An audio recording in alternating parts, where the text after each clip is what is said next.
Welcome back to Badass Fans Vlog Live. We are here today with Crash Kings. Thank you guys for being here. It's been awesome having you. Thanks for having us. So we're going to start it out with each of you getting a spin on the wheel. So who wants to go first? Mike. You want me to go first? Yeah, spin it. All right, so I'm going to spin it, you spin and it? you just tell me when to stop. Nice, all right. Stop. Oh, that's... okay. Oh, Mike has to He's say going to tell me. Oh. Yep. Stop.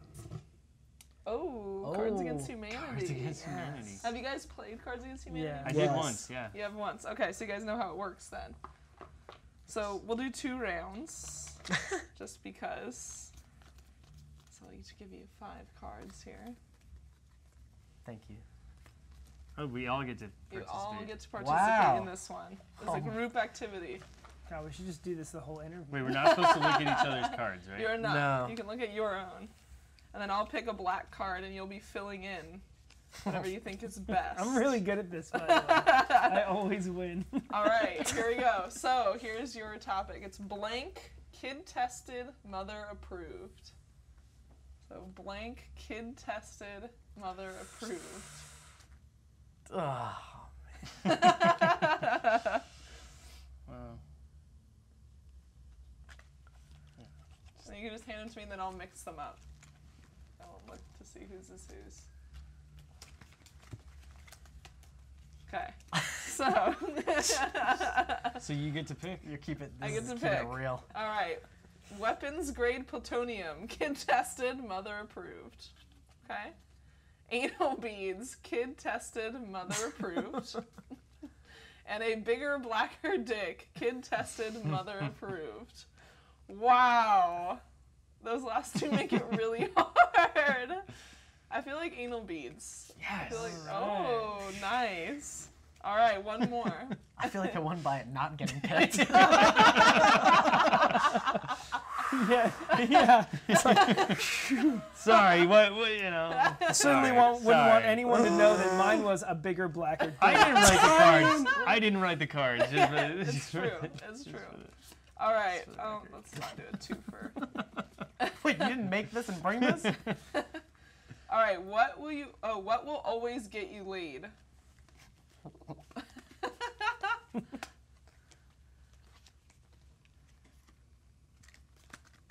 All right. What will always get you laid? Civilian casualties. Wow. Child beauty pageants. Oh, no. And a bop it. Yes. What? Wow. A bop it. Bop it. Do you remember those? Yeah. things? A bop it. Yeah. You have to say yes because Yes, because it was one of those like 80s There or you go. 90s like Yeah. games. Yeah. it was like Simon. Yeah. Wow. Maybe I have to go with child beauty pageants. Nice. So Nice. wrong. Was So it? So so wait, just for the wrong. record, isn't Bop It that thing that you like? You No, like, that was No, another no. thing. Yeah. That Oh, was, that's what I thought it was. No. no, there was What's skip. Bop there- It? It's like forget. Simon, but you pull things and you push things. Yeah, it's there's really, like a big yeah. button in the middle and You're like thinking a of lever. it's It's not the thing that you no, no, wrap no. around your foot. Well, or that's skip it. That's skip skip it. it. Yeah. Skip it. No, I was but thinking yeah. skip it. But what's the other thing with Skip it would get it's you the laid. ball with like Like a the frisbee. Saturn kind of thing. Yeah, yeah, where you, yeah, like, and you bounce jump up on and down on it. Yeah. Right, right, right. I don't know what Oh, the name of yeah. that's called. Yeah, me that could either. get you laid, but I feel like a skip it would get you more laid. Sorry, I was thinking skip it. Right. Well, Clearly, skip that's why it. you didn't choose Skip skip it. it. Right, I right. could take your card. Nice. Well played. Well played. All right. All right, who's up next? I guess I'll go. You're going? All right. All right. I hope shotgun a beer. Right? Stop. Favorite sappy love song? I thought about this long and hard. I was like, I better think about this because I know that I'm gonna get this. It's got to be Cher's If I Could Turn Back Time. Wow. That's the fucking jam. The video, you got all the sailors, man. I mean, she knew her demographic, man. She knew what was up. She's like, I got this. I got a battleship. I got my ass out there. I got a rock band. This is gonna be the best video ever. She wins. Cher. Great. That's a great answer. Yeah. That is a great answer. All right, you ready? These are great. I mean, he had his he had already done his homework. He so did. now I'm really nervous. That's right. Because if I got that one, I'd be like, Now you have to answer. Yeah. You're gonna have No, to it's not. actually No, answer. this is my turn now. All right, you ready? Here we go. Here we go. Yeah. What, Stop. are you trying to read them? Yeah. Artist or band you only listen to alone. Artist or band I only listen to alone. Getting intimate with the lead singer. People are like, yes. What is it? What do I listen to alone? Only listen to alone. Probably like Miles Davis Live Evil. Ooh. That wouldn't be something I'd necessarily listen to and not because I'm ashamed, it's just because it's not something you'd want to put on for everyone because it's kind of out there, but it's like it's an oldie but a goodie for me, and it was Note the album, people. It's a very rare thing. You will not come by it. Live Evil is not like most. It's his 70s electric Miles Davis. Yes. It's like very avant-garde. You're not gonna find that one in insert coffee brand. Spotify. You Coffee probably brand would. store here. You'll find it at Amoeba, I bet. Is it on Spotify? Oh, of course you now? will. Can you stream that? I don't know. If you can stream it, stream it. Right. It's a lot of material from like Bitches Brew and. It was like live at the Fillmore stuff, wasn't it? Like Yeah, totally. that time Yeah. period. But it's Jack really, D's really Neck kind of out there music that, you know, it's all instrumental, jazz, but electronic. I mean, well, electric instruments. Do you remember who the drummer on that is? It was Jack Deschner. It was Was it- 60, it was- it was 69, 70, Yeah. Yeah. probably.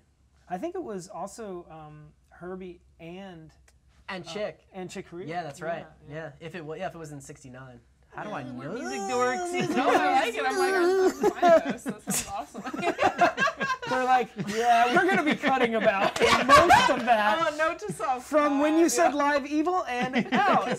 That'll be that. That's interesting. At least you know more about it. Than some people can't even really give an answer on why it would be. They're just like, yeah, that's. And you're like, okay, that's cool. Most people probably don't know that we're a bunch of really big music dorks. So that's kind of like digging deep into the past. Nice. Right on. Well, let's dig deep into the Crash Kings past then. So how did you guys all meet? Mike, I met Mike when he was born. It's easy. That's so easy. My parents I didn't were have like, a choice. they were like, you have to kiss your little baby brother. And I was like, okay. So I did.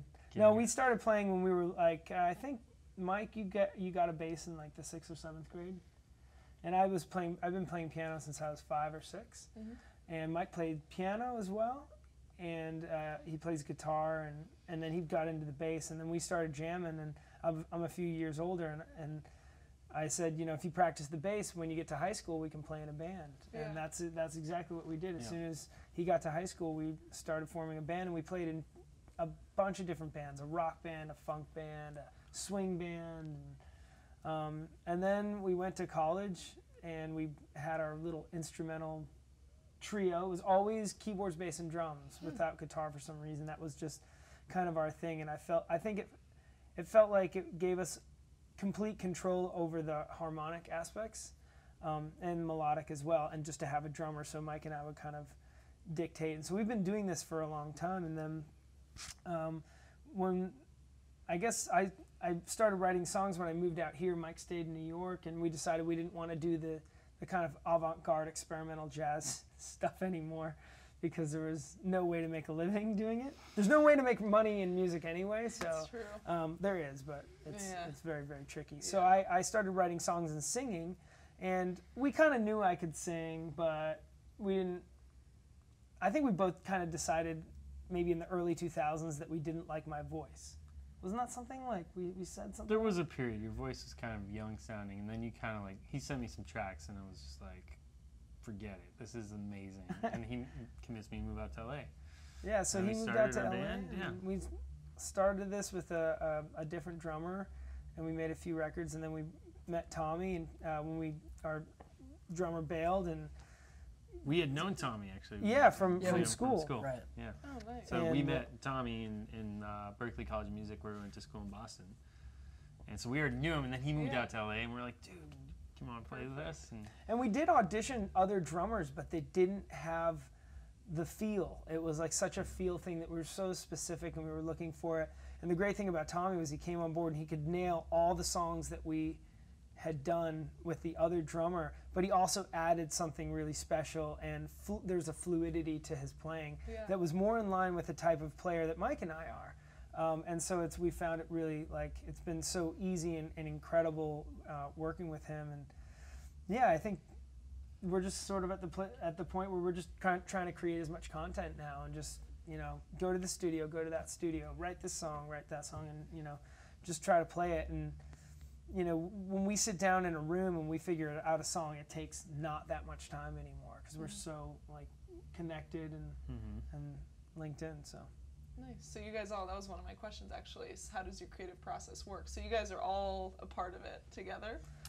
Yeah, it's kind of like Tony is kind of our main songwriter, idea guy, and he'll bring songs to the table and sort of song ideas and stuff like that, and then we sort of work through them and structure them and come up with, you know, add to them basically as a band. And I think that's kind of where the sound comes from. So it's just always a seed that Tony plants and then just blossoms with the band. You know what I mean? Yeah, it's also because when I'm playing the piano and singing and showing them the song, that's when I'm at my most vulnerable state, you know, because it's just me. And it's incredible because these guys can literally, they know me so well. Tommy just knows what the beat should be a lot of times, and Mike knows what the bass line should be, or if it's hinted at that, and it's such a great experience. And then we kind of really communicate really well and really fast, so we know exactly what we need to do, change this to that, and we have a great, you know, communication platform. It's getting better. And there are songs that are totally like band creations that like doesn't, you know, come from any one person necessarily. It's just kind of like, oh, what about this idea? What about that? You know, so we do write together like that as well. But a lot of that stuff is like, you know, like I said before. Yeah. Why the name the Crash Kings? I mean, it's fitting, obviously, but well, my answer for that always, because we always get that question, you know, and my go-to answer was the one that we least hated, you know what I mean? And was available. So it was like, and you know, nobody had it, and so we were like, but I came up with the name. When I first moved here, is this when we started the band, and we had both lived in Boston and New York, and you don't need a car out there. Yeah.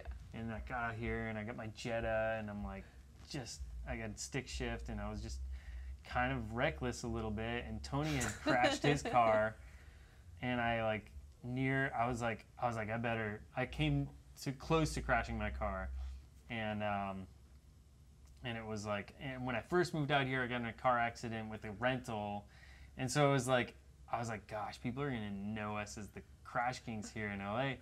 And I was like, that kind of has a thing to it. And then I posed it as a thing, and it kind of just stuck. And like I said, at the that one time, that we least hated. This was in 2006, and at that time, MySpace was king. Yeah. And so you'd go on MySpace and see, is it taken? You know, and you Google, and there was like NASCAR car crashes, Crash Kings, you know, car crashes, and so we're like, all right, let's go for it.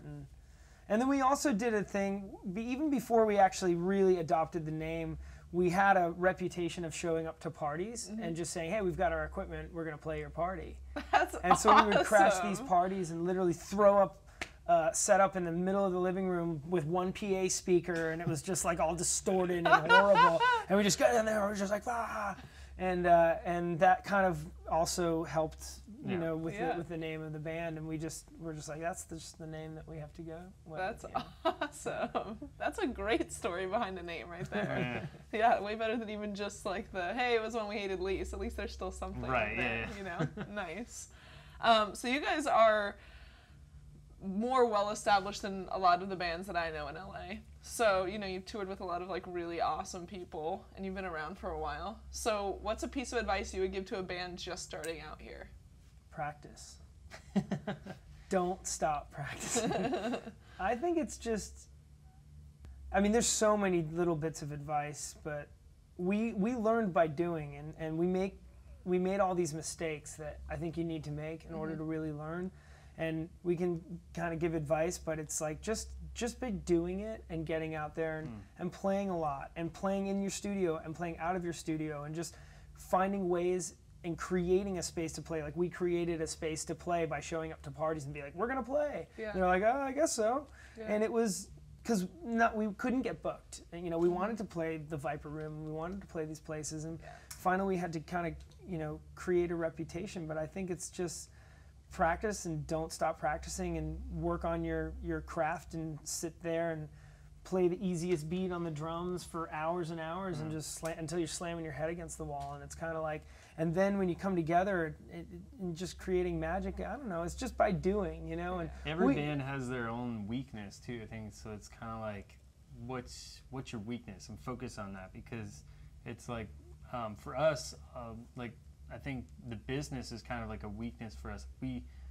It's just always been like a tough thing. Like we focus on our songs and our music and everything like that, and then we get out there and we make fans. But I think the business thing is kind of tough. So, but some people are really good at the business and they don't focus on their songs. So everyone has their different weakness, and there's so much. You have to be a politician, you have to be a badass musician, you have to have business mind, you have to do all your socials, all these things. So it's like everybody's got a weakness there at some point, you know? Yeah, but I think it is important to focus on the music. And I do see now more than ever, I'll see new bands and they've got the stage set up and they've got all this stuff, and we don't have that because we're just, you know, and it's not, I don't think there is one right way to do it. I think that there are bands that have the whole thing, but a lot of times I'll see it where I wish that like the music was really there and there's all these external things that are kind of elevating it. But for me, I know for me, and maybe it's just me because I'm a musician, but I love when bands just go on and put on a good show, and then that stuff can kind of follow. And so it's, you know, it doesn't seem like you're too ahead of where you're at, like, you know, getting up there and I think it's the most important thing is just making mistakes and making the right ones and the wrong ones and figuring that out. What's one thing you would change about the music industry right now? Gosh.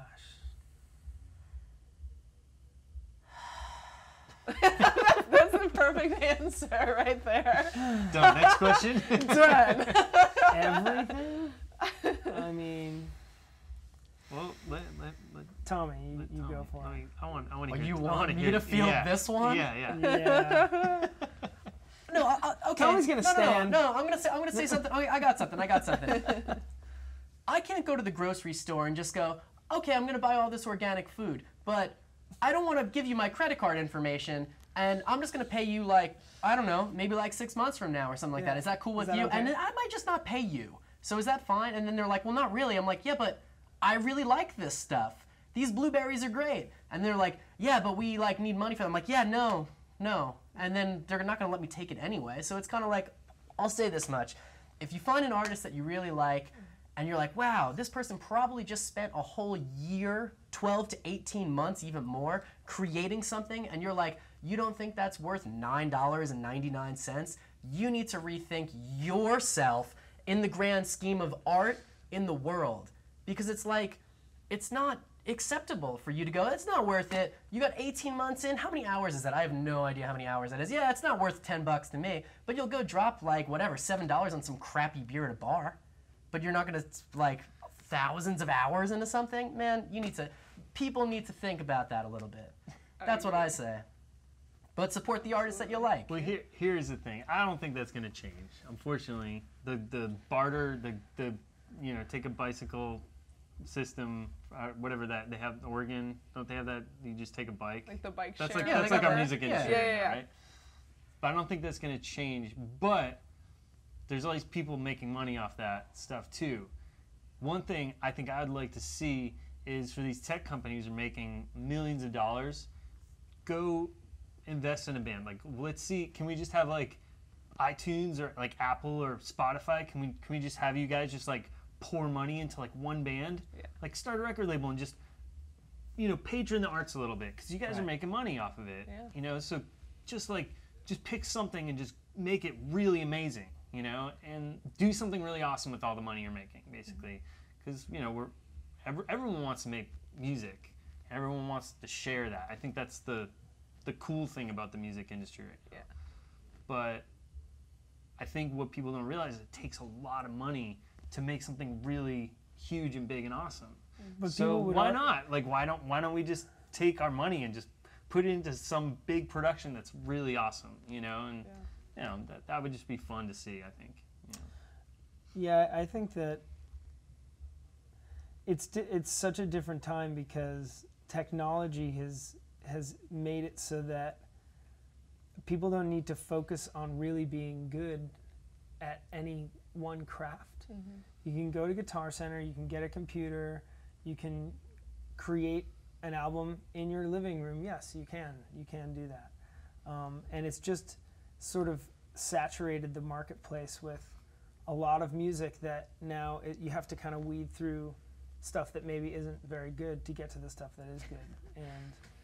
And I think it would be cool to change somehow to kind of put some value back in music, put the value back into artists who are playing and also just like artists who make records at real studios like this, you know. Mm-hmm. This is you're seeing less and less real studios because they're very expensive to keep up. Yeah. And it would be really cool to see that kind of come back and have there be more of an increase in studio, because it's a dying art form. Even the being an engineer or being a producer, it's so important, and I think it's what makes some of the best music, is having that outside ear and that fresh perspective of where to put the mics and stuff. And I hope we never lose sight of that. I hope it's not just like, oh, we'll get a couple $100 mics from Guitar Center and put them up and we'll make and then we'll run it through all these plugins and make it kind of sound But like... that watch is going to make art.